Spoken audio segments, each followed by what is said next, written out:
You're listening to the Oneofus.net podcast network.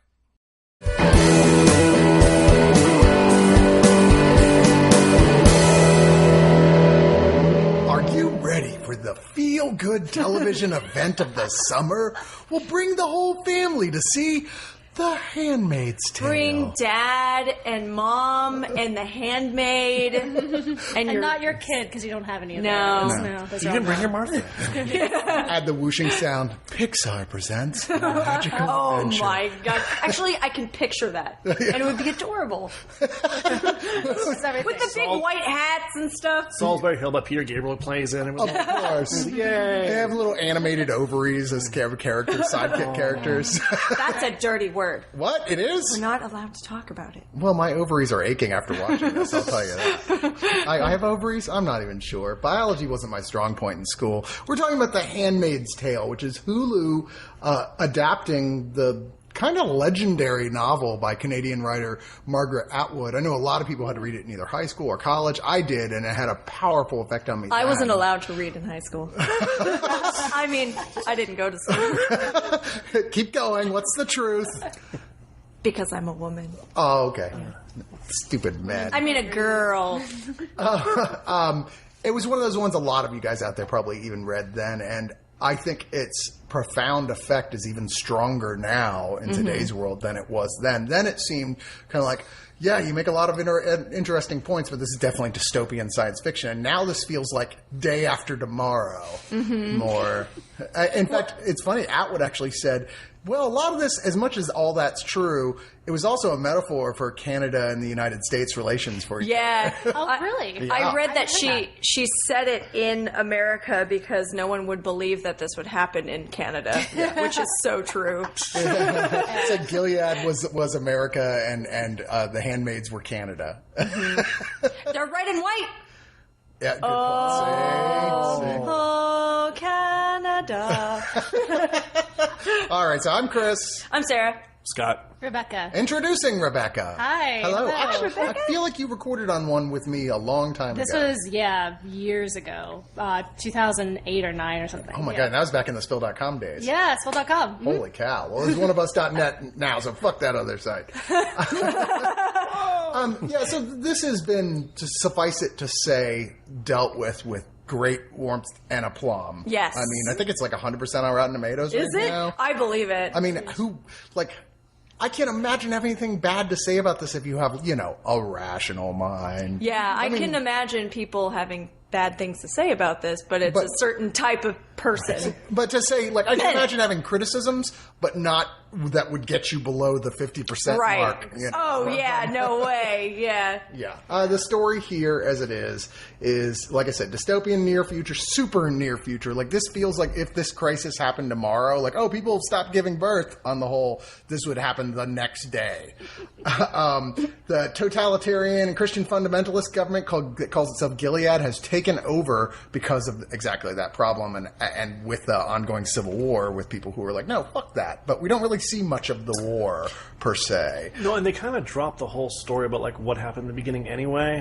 They kind of not omit it, but they don't really get into it too much. I wonder if they're saving that more for some flashbacks in season 2. They didn't want to give everything. Atwood has said actually season 2 will deal a lot with, she said, the missing pieces from the first one. So I assume they're going to get Atwood into that. knows all.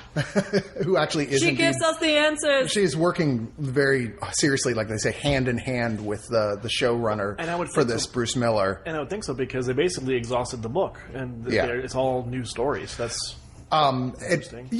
So obviously they got to come up with new stuff. Elizabeth Moss plays for the second time in her career where I've just been blown away by her. First, of course, with Mad Men, where she has one of the single most iconic feminist images ever in the last couple episodes, with her walking down the hallway with Japanese pornography under one arm and a cigarette hanging out of her mouth. Spoilers.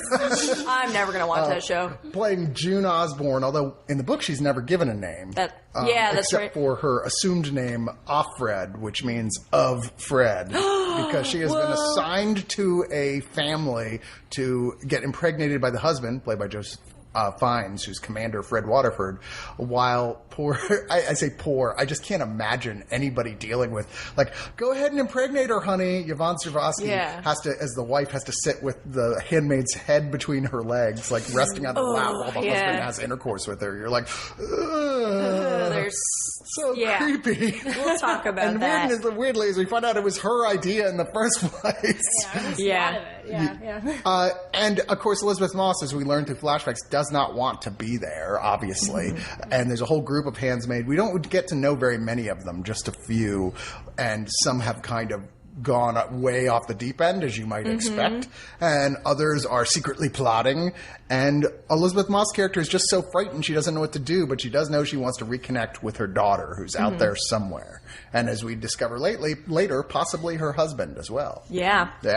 He's a good-looking guy. He is.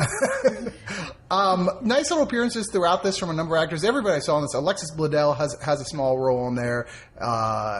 And Ann Dowd is Aunt Lydia, who is like... Oh, she's so good. Everything she's in, she's great. She's like the matronly head of the handmaids when they first come in, and she's a kind of a nightmare. Max Minghella plays Nick, who's the commander's driver and part of the Eye, a spy network. And he's so cute. Who's also kind of a love interest. I don't know. I mean, like, that's basically the storyline in the most loosest possible terms. I'm hoping that most of you all have seen this. That was unnecessary. You've already actually watched all of this, so we can get quickly into the spoiler section. But like, in a nutshell, what do you guys kind of think about this? Oh, I think it was an absolute nightmare as a possibility of a future. There's so much about this that, like, I was screaming, I was crying, I was cheering. It's terrifying, and I feel like it's a necessary watch for so many people, especially if you're one of those, like, well, what's so wrong about XYZ that we shouldn't, progress feminism?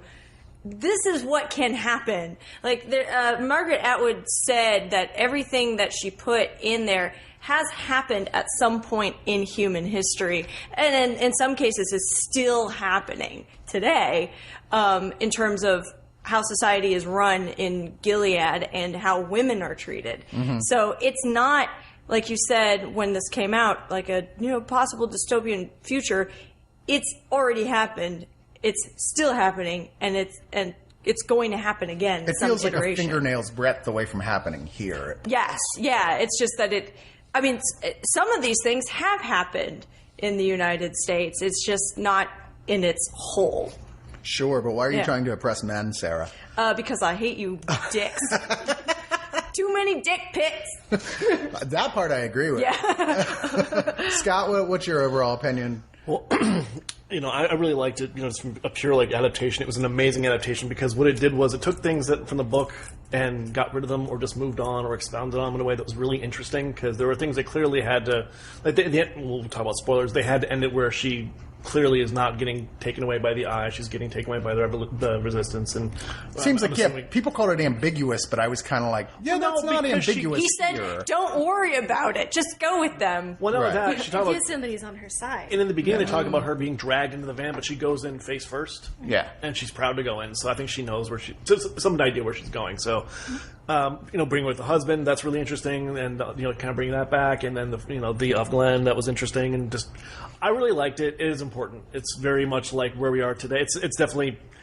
You can't say an exaggeration. I mean, it's an exaggeration because there are women walking around the streets wearing these habits, and it's a little extreme. But at the same time, is it really? Because the flashbacks are especially jarring because it looks like now, and this isn't that far away. So the dialogue is really pointed. It's really interesting. It doesn't really come off.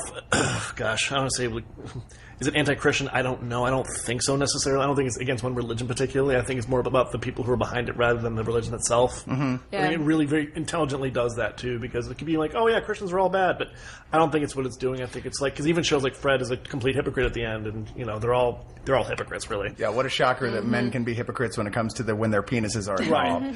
Right. Yeah. And we're like, oh, you made me do this. Like, really? Come on, man. Like you led me to temptation, and now I'm doing this. Oh, that was so disgusting. I'm like, oh, come on. Yeah, I mean, I think it's critical of people who use religion to use as an argument. To create a society that they view as ideal. And you can very easily take the Bible, the Quran, any of these religious texts and be like, no, see, it says here that a woman belongs to a man in some form or another, and a woman's purpose is to give birth. But you could probably take any book and make it say that. For sure. In the context of time past, the Constitution is incredibly ambiguous, much less the Bible, which is wildly ambiguous. See, says every man. The idea of trying to take passages from it and say, well, because it's said here, it should be part of law that everyone has to follow is absurd, of course. But this is about what if we were in a world where that just wasn't what happened. That the people who like to pick and choose from Leviticus as they want were able to pick exactly what they wanted to be the rule of law because of panic, which is, you know anybody who's paranoid around Muslims? Well, welcome to a parallel. I have a couple of gripes. We'll let it move on. Yeah, Rebecca, what do you think? So I actually, when I first saw the first episode... Get up a little closer to the mic. Oh, certainly. When I saw the first episode, I wasn't sure if I liked it or not, because I'd been a big fan of the book, and the book is very, very internal. And the book is very, very quiet. The main character is very passive. She's not a revolutionary. She never becomes a revolutionary. She observes the society as it's passing. She occasionally... there's a point where she kind of gets involved in the resistance a little bit, almost accidentally, but she never pursues any major action. So I remember hearing her name and hearing her curse just affected me when I first saw the first episode. So it's a very different tone, I think, than the original book. The original book is a lot about 80s feminism and some of the conflicts that were happening with 80s feminism and, anti-porn feminism and, ideals about women and men being inherently different, and that didn't come across as much in the show. But I think I do like how it was. I do like how we got a lot more of the characters, a lot more of the backstory of the characters. You got a lot more development. And at the end, I was really appreciating Offred as a revolutionary figure and the TV show as the Handmaids as a total group being almost an activist group or becoming an activist group. Because I feel like by the last scene of the last episode, you got the sense that all the handmaids were together. All the handmaids were, like she said, they were all army together. Well, that great line, they made the mistake of giving us a uniform, which makes us an army. I was like, oh, didn't your heart swell a little bit? Like, girl army. Yeah. So it's a different tone, but I really liked it. It was hysterical to me at South by Southwest when they were promoting this before anybody knew what it was. They had giant groups of women dressed like the handmaids walking through and watching men start to freak out because they didn't know what was going on. Mm-hmm. So at first I was just like, it's a promotion of that show. But after a while I was like, don't you know? There's a huge feminist protest going on right now. They're a very angry, violent group. And he's like, what? And you'd be like, what? It's like, no, I'm just kidding, dumbass. It's that show, The Handmaid's Tale. Yeah, because there have been a lot of angry groups of women. Well, there have been. They just don't tend to pick up weapons as much. Yeah, although often I'm kind of like, you know what? If you did, we'd kind of have it coming at this point. Suddenly, it turns out there's a whole group that is like, hey, we've got our AK-47s. And you're like, I give up. Nonviolent revolution. That actually reminded me that the protest scene was one of the scenes in the show that I really, really appreciated, because I've been to protests where, all of a sudden somebody had a gun, or all of a sudden things are going well, and then all of a sudden it looks like the mood just kind of changes, and that seemed really, really realistic to me. And that it was definitely a direct statement about passive resistance, for sure, which was fascinating the way it played out, but also disturbing happening in the last episode as it did, because even if our main character Offred gets away, what the fuck is going to happen to everybody else in that scenario? You're afraid for all those characters, at the same time supportive that they did that. Yeah, there's no one who gets out unscathed. I'm gonna only say this once, but even the men at the top are being oppressed. I mean, just look at of Warren, was it? Or sorry, Warren. Janine was Glenn. the one who tried. No, not Glenn. Janine. It was Warren. Yeah. Warren, right? Warren. So Warren.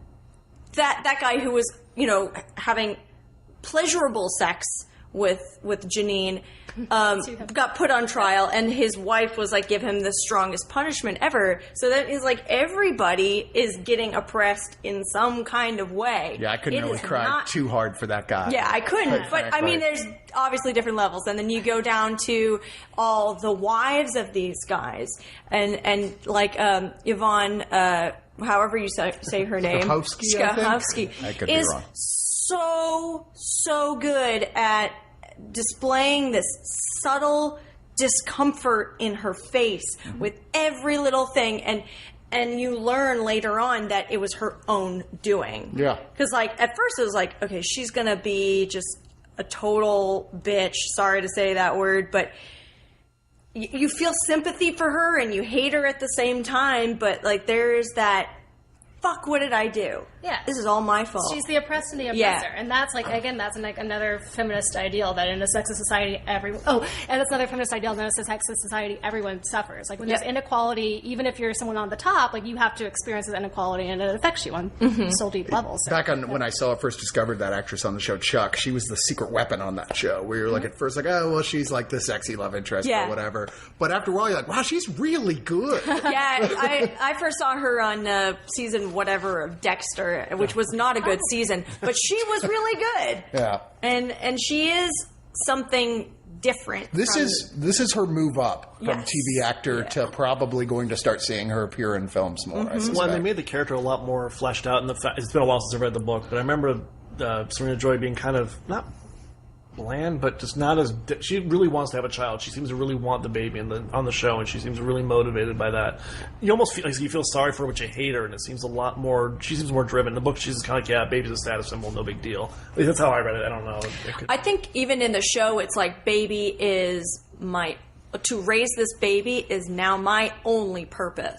Now that I can't read. Because what was she, like a lawyer before, I assume? She was like a speaker. She something public relations. Yeah. So she was an intellectual, and now she has she can knit all day. Right. Yeah. That's all she can do. But give her a purpose. Give me this purpose. Give me a baby to raise, so that not only I can keep up with the Joneses, but that I can fucking occupy my mind. She was one. Sorry, go ahead. Oh no, Serena Joy. I feel like she was the one character who, and she's very, very unhappy. But I think this is almost exactly the society that she wanted. Like she wanted to not work. She wanted to be at home. She wanted it to be a very biblically based society. She wanted a society where her only expectation was to have a kid. And now she lives in that society. And she can't have a kid, but she did. She orchestrated the entire thing, and in the book, you get the sense that she was involved in the conservative movement. She was a big speaker for this kind of feminism, the kind of like stay at home and like it's called traditional feminism. But like in the show, she's the one who advocated. She had the best-selling book advocating traditional feminism, and now here it is. Yeah, you made your bed, now you're sleeping in it. Right, and exactly. maybe Line where she's, talk about the law. She's like, I know the law, I wrote it, and she's like, she seems she almost because she regrets it. She's like, oh shit. And I can't read it now. So I suspect the arc we're going to see from her going on in the show, which we are getting more seasons, of course, because this was a big hit for Hulu, is her starting to crumble as she starts to realize what she's done. That like maybe there really is not anything there. Maybe this isn't better for anyone. And then what do you do when you're the one who helped create this in the first place? I almost want to say she's going to double down. You think? I think she might double down first. But I don't even think she would go the other way. I think she would, like you're saying, I think she would double down. I think she would just completely embrace it because she's not the type. She's stubborn to ever admit she's wrong. I mean, that sequence when Offred is just screaming like invective at her from the back of the car. Oh yeah, it's just so. And she's just like cold. She's just like her only reaction is like, "Will you pipe down? You're annoying me." Yeah.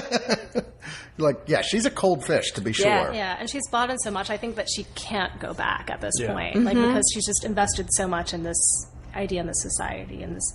Herself.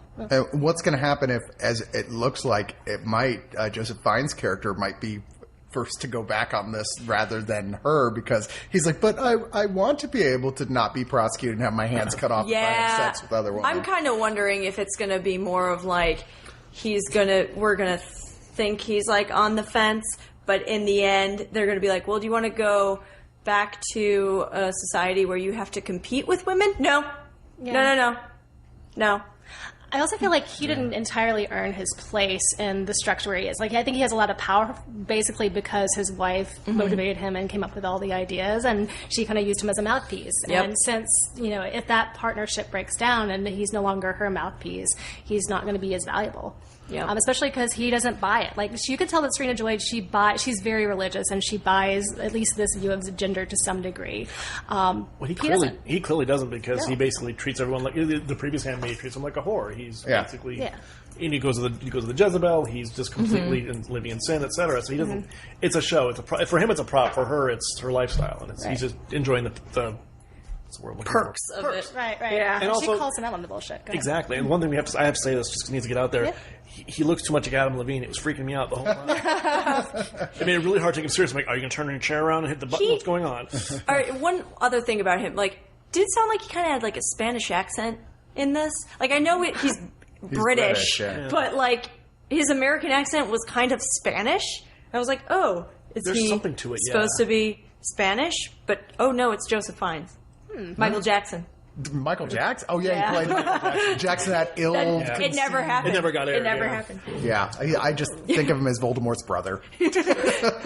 I suspect when we get a new season, it's probably going to start with the definitely underexplored, because she's a great character of Moira, played by Samira Wiley. Her Moira. best friend... Sorry, I never can say that right. I don't know what's wrong Moira. with It's me. Irish. Who has escaped in the end to Ontario and has reconnected... No one has ever been so happy to arrive in Ontario. Ever. She's reconnected with Offred's husband, like, who we have discovered has indeed made it, and it's just a deeply emotional moment watching the two of them, who are very close anyway, reconnecting. I suspect the first episode may not even have Offred in it. We may give us one of those big, like, yeah, you're going to have to wait while we explore this. But to be fair, she's like so great. She's such a big unspoken part of this whole story. We mainly just see her in flashbacks, that it would be nice to spend some more time with her and Offred's husband and get to know Ontario and what's going on there. Because to know Ontario. With that whole, well, we almost have to for the show to go on. I mean, obviously there has to be a new storyline with new characters being set up in Ontario to like continue it. I wonder if what's going to happen in Ontario is going to be, or in Canada, is going to be the political discussion about do we intervene or not? Because I can imagine that character being a big part of it. Because Handmaids still seem like they're almost an urban legend at this point, or something. They don't quite know exactly what's going on in Gilead, and I think that she might be an advocate for action in Gilead from the Canadian government. Yeah, that could be an interesting thing. And to watch. that episode where they had the Mexican ambassador in Gilead was so fucking hard to watch, because the whole time you're like, Offred, say something, and then she finally says something, and the ambassador's like, no, we know it's bad, and but there's nothing we can do. But as it is in the world today, America is with way too many issues. Yeah, but we have our problem, so we don't really care that that's a problem for you, because we need to solve ours first. Yeah. So anybody who says, like, why don't the people getting oppressed say something? This is a great example of they do. It's the people in power who don't do anything or can't do anything about it, even if they want to. Yeah, that's very true. I think also there'll be a big problem in Canada here, because everyone will go, oh my God, the beer is terrible here. We need to go back to America. I don't want Labatt Blue. Oh, it's so gross.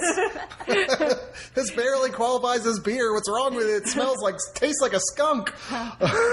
That probably won't happen, to be fair. Although it would be nice to see just one person sip one and make an ugly face.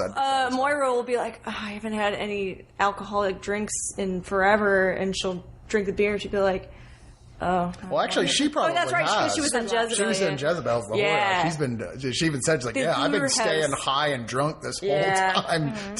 Wouldn't you? To be like, they made me forced to be a prostitute, so I don't really have a lot of choice, so I'm just going to shoot heroin. And I don't remember the book very well, but the amount of time that's passed is very weird to me, because when you see her daughter especially, I found that really jarring, because in the beginning of the show, when you see the daughter, she's not that old or not that young, and maybe 3. When she sees her at the very end, she's what, 4.5, 5? So only a year or so has passed? No, I think she was a little bit older. Maybe it's been like 2 or 3 years, because it's mentioned in the first episode. June was at another house before, so there's some amount of time, plus all the training.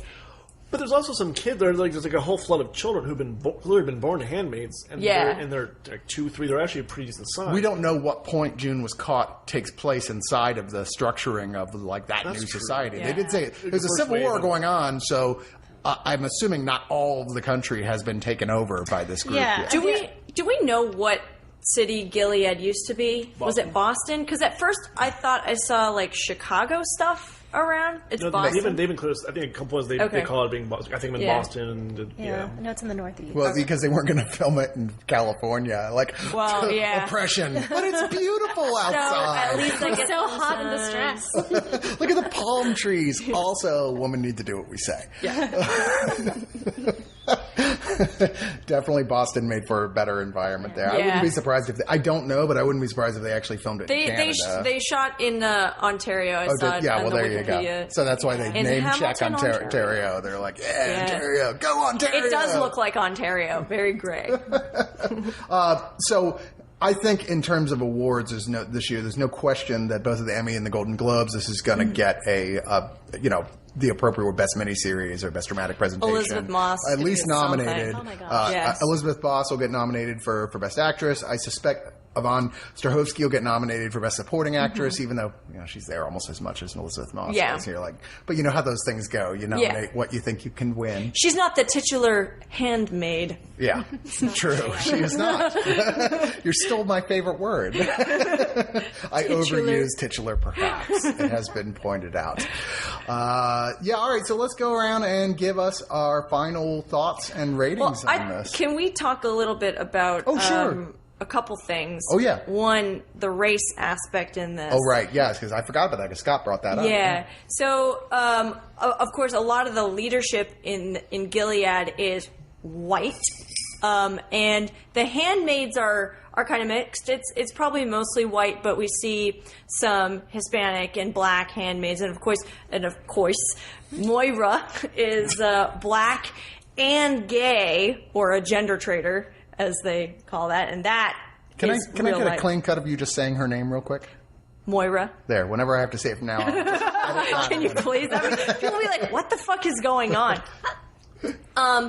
And I think that was a conscious decision of the casting director, because what's kind of happening now is the loudest voices complaining about feminism are white men generally. And also the whole, this is a post-racial America, blah, blah, blah. And we see these handmaids who are women of color are going to, give birth to children of mixed race, or give birth to mixed race children. And I think that's kind of interesting that, they expect their next generation to be mixed race. What do you guys think about that? I don't know. That wasn't a question, but I think that was kind of, I don't know if that's a narrative choice or Well, like I was saying before, I think in the book, it's clearly spelled they're racist, and that's kind of very clear. But there's never really called out. And even though Margaret Atwood in an interview says she basically based what happens to the handmaids on slavery, never actually said they reference slavery as a starting point. Of, hey, we did this before, let's do it again. They don't ever call it out specifically, which is a little peculiar. So I don't know if it was deliberate, but there were some mixed race, and it was good. The Marthas were a lot of persons of color. That was nice, but I feel like it was still pretty lily white for the most part, and I don't know if that was a conscious decision or not. It may just be that's just what they do. Yeah. Like I mentioned before the taping about the last scene where they're walking down the street and it's a march of the handmaids and they're playing Nina Simone, and there's maybe one black handmaid in the whole scene in the very back, but it's mostly white women marching to this song, and I'm like, if it's intentional, that's some really interesting stuff. I don't know. I don't think so, but I also don't think it's malicious either. I just think it's so subconscious that even though yes, feminism, but I think it's still has a very white front to it. It might have to do with the lack of black people in Ontario to work as actors. That's I don't know. Yeah. My friend Mike and Corey are always like, black people do not like cold weather. But they're also, we don't see any Asian handmaids or Asian people, really. That's true. I'm trying to think of a single scene that might have had any. It is very white, and I don't know if that's just, Hollywood or if it was a conscious decision. It's interesting either way. I mean, Yeah. I don't know. I mean, I think it would have been interesting to see June as a woman of color. And then it would have been, like, overtly, this is a racial issue as well as a feminist issue. Yeah. I'm wondering about, so the conservative movement in the States, obviously, and the conservative religious movement, obviously still racist. Yeah. But there's been movements there to incorporate more, at least to have, like, a lot more token black people or token Hispanic people. And that's kind of what the Handmaids are appearing like to me. It's like, we're okay with you being a minority as long as you agree with us. It's when you don't agree with us, then we don't like you being a minority. But, like, that mix of that increased acceptability of people being different races. So that's kind of with the handmaids who are different races. That's kind of why. And they okay with having mixed race kids. Yeah. Like I said, I mean, I definitely saw some degree of the mixed race kids in there as well. Yeah. But I also like my thoughts were, it seems to me, if the 1% are those who took over, which they would be, like white, rich Christian guys on the whole, they probably did not want black babies because most of them are racist. So it'd be like, well, no, there wouldn't be many black handmaids because they just want the white ones. Yeah. Well, they just want the babies, though. Like, there's so few babies that you just want a baby. It doesn't matter. There's some degree of just like, okay, so few women have working wombs at this point that because of the toxic pollution that the same 1%ers created. I just imagine, like, when you said working womb, I, like, imagined a womb with a hard hat on, like, carrying a lunch pail. Fred Flintstone like, sliding down a fallopian tube. Well, I mean, you can even, like, going back to back in the race thing, but even with, like, Offred, the original Offred Emily, like, she is obviously gay, she obviously was in the revolution, like, she obviously had all these strikes against her, but they kept her alive as long as they could, like, to their detriment, because she could have kids. Like, I think it's just the importance of kids there, the importance of being able to have a baby despite any other factors. Did she die on the show? I guess it must have like spaced out while it happened. She didn't die. She hasn't died yet. And they don't show it. Yeah, we don't know. I think it was sure. kind of presumed, but Yeah. enough Well, where it's implied that she commits suicide or something like that. But in the show, I think it's enough where if they absolutely had to, they could find a way to bring her back. But I think it's pretty presumed she's gone. Plus, she's Alexis Bledel, who's probably cost more, so they're get her out of she here. has to go do. Yeah. Yeah, it's interesting. Some of the stuff, as disturbing as the show is, and it's just like every episode, there's at least something that punches you so freaking hard in the stomach. You're like, oh my God. It's shocking the stuff they didn't decide to include from the book as well, some of which had to do with that alternate world where they were racists as well. There's the whole thing of like, oh, we're sending all the Jews back to Israel, and then they would get out in the ocean and just dump them all in the ocean. Yeah. Are we going on a cruise, Chris? Yes, it's going to be Oh, fun. I love cruises. Pixar presents The Handmaid's Tale, The Israelites, a direct-to-DVD sequel. You know what? The shrimp was so bad, I'm glad we're getting dumped in the ocean. But yeah, I think we do need to go to final thoughts on this one here. Oh, So let's sorry. start with Rebecca. And once again, thank you for joining us. It's been too long. Yeah, I think it's a really interesting show. My favorite characters are Serena Joy. I really kind of expand on her. I know we mentioned Aunt Lydia before. I really like what they're doing with Aunt Lydia. Like, I think the women who are in the show who are kind of on the side of the dominant society are the most interesting ones. So I'm looking forward to getting more from them later on in the series.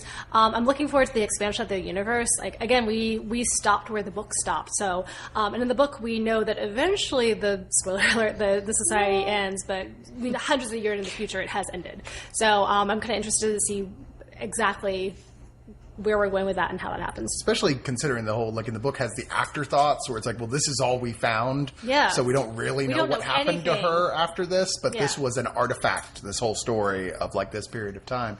Now we've got to go past that.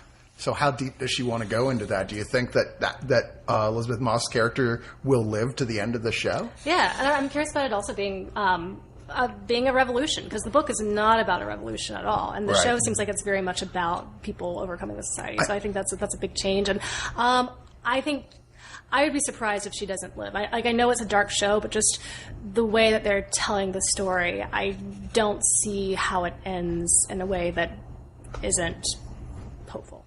Cool. Scott? Yeah, I'm going to agree with the statement about the female characters in charge. I think they're really interesting because they're really much more fleshed out in the book, and I really am interested to see what they do with them, like how they react. Whereas like Serena Joy seems to be kind of going darker, and Lydia seems to be kind of, I don't want to say getting lighter, but you see her regret and her empathy is coming more and more as the show goes on. I think it's really interesting. It's really neat to see a show that's so insanely timely. Like, it's so important. Like, everyone needs to watch it. It really is. I don't really say you have to watch the show. No, people really need to watch this because you can sit there and you dismiss it. Oh, it's just TV. It's just science fiction. It's an analogy. But there's so many things that are just, we're not that far from, not that entirely. I mean, that would take a lot of things to happen, but we're still not that far from even the beginning of that. So it's really interesting to see that we're approaching even the cusp of that is terrifying. It makes the arguments for modern day sexism the same way Get Out makes its arguments against racism. It's very similar, and it's really, then just forget the social aspect of it. It's just so amazingly well done. The crafting is amazing. The productions, it's incredible. This is a TV show that we're just watching on Hulu. I mean, who thought that would be the case? And that's just so incredible. And it's changed. Like, I really like and I'm going to geek out for a second. I like the changing format from being regular TV, not binge watching, but a weekly show that you watch online is really cool. Like, it's a really neat way to spend entertainment. You're not like being forced to watch it all at once, but you're not bound to your television set to watch it at a certain time. You watch it on a day. That's really cool. So it's changing, not only talking about important issues, but how we watch TV. I think it's really, really neat too. So, I actually wonder how this would be to binge watch it. Like, maybe I'll wait like 6 months and then binge the whole thing. I just don't but I think it might be too much. Yeah, and it's so intense. Yeah. I mean, I haven't read the novel because I don't know how to read. I'll teach you. We'll make a whole documentary about it. What? Sure. Oh wait, I'm not Helen Keller. No, you can actually see and hear and everything. Okay. But so like I didn't know I didn't even know really what this was about, other than like there's a society where women are forced to have babies, and that is my absolute nightmare. There is a scene, it's maybe the 3rd episode or something like that, where Janine is giving birth, and they're having like a birthing ceremony, and I wanted to vomit. I was like, oh, it probably stinks in there. Right. There's probably fluids everywhere. You get so pissed off at the wife who's doing the breathing. It's like, fucking stop that. You're not having a kid. Like, all in unison. It's so creepy. And Robin Williams said, because you have this illusion that you're sharing the birth experience. Breathe, honey. and just like everything with the LGBT people being called gender traitors and forcing them to, well, in the case of all the LGBT men, they're killed, no questions asked, and then the women, if they're fertile, are forced to do things that they absolutely do not want to do, and it's so horrifying, and it is also so beautiful. I think just the colors are amazing. There's like a greenish, bluish, grayish filter, and then the handmaids are bright blood red with their stark white, perfectly starched bonnets, and it's really something to look at, even just as from a photography standpoint. I think if you are into science fiction, if you're into politics, if you're into good acting and good-looking media, this is so worth it to watch. Don't expect, happy moments. Don't expect, it gives you a few moments to breathe. But it's. I mean, I would say this is my favorite series this year. Cool. I definitely think this is one of the best things that's been produced on TV this year. I mean, I'm between... It's not TV. It's Hulu. I'm between this and Legion for my favorite shows this year, although this is definitely more important than Legion is. Legion was also like just a massive work of art that I was oh man. And then Twin Peaks isn't over yet, so Scott and I reviewing it every other week. Oh, yeah. Are you tired of it yet? No, I love it so much. If they could inject it directly into my veins and I could just walk around with a Twin Peaks IV, I would do it. David Lynch will make that happen. I probably will. That's a selling point for me. No. Chris, I brought you an IV. That was a good David Lynch. That's good. Yeah, Agent Cole. And listen to our Twin Peaks reviews on the site. Yeah, this is wonderful. Everybody should, in fact, see this. I know there's going to be those people who'll see it to hate watch it, and I feel sorry for them. I'm just like, really? why are you... I feel like if you watch it to hate watch it, you're going to actually love it. You would hope so. You're going to change your mind. I would hope. You would hope so. Mennonists should all watch this. I always keep thinking you're thinking about what's the religious group that sounds like Mennonites? Mennonites. I'm like, that confuses me. Mennonites should watch this too because when they went on the marketing tour for this, it was interesting. They did not promote it as a feminist show. They're actually very pointedly not talking about being feminist. Mm-hmm. They walked it back, and it was really interesting to see them do that. And I wish also they had. Elizabeth Moss is a Scientologist, so that's really interesting. And that's so like this is very much against what she is. So I'm like, man, is this her like trying to break out? But This is her like big like cry for help. It's funny. Let's save her. Such a big Come fan on, let's go to Canada. of all her performances. But like my wife was telling me, every time I see an interview with her, you're like, I don't think she's real bright. Like, you get this feeling like she's just not that smart a person. She's just kind of goofy and like not in a fun way. And you're like, she's like, how can that be the same actress who's like one of the best actors she's nervous right now? in interviews. Yeah, it might be that. Yeah. Some people are that way. Like, but you know, you look at like Patrick Stewart, who's always playing these quietly dignified characters, and then you put him on camera, and he's like, and we're like, oh, I want to pet his head. Have you seen that video of his dog licking his head while he's in a pool? Yes. And I was like, we're all that dog. We are Patrick Stewart's head-licking dog.